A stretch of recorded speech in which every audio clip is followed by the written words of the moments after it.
এখান থেকে আমার বোনের জামাই হয়। তো আমি বিজনেস করি, দোকানে ছিলাম, তো ফোন এসছে মানে বিলোনিয়া হসপিটালে ওখানে অ্যাডমিট, হ্যাঁ অ্যাক্সিডেন্ট হয়েছে না কি হয়েছে, তো আমরা তো জানি না, আমরা তো দেখি মাথা একদম ফাটা ফুটা, এখান থেকে রেফার করে দিয়েছে দুপুর হসপিটালে। আমরা ওখান থেকে জীবিতে আনলাম, পরদিনটা ডেড হয়ে গেল। জীবিতে আনার পর মৃত্যু হলো মানে কোন সময়? ওটা ওই জায়গাতেই মানে ব্রেন ডেথ হয়ে গেছে, ডাক্তার বলেছে রেডি স্যার, ঠিক আছে।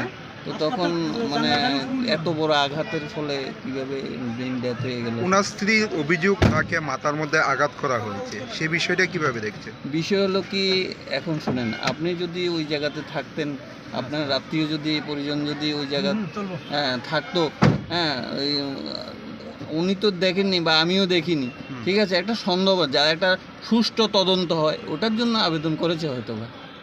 নামটা কি ওনার?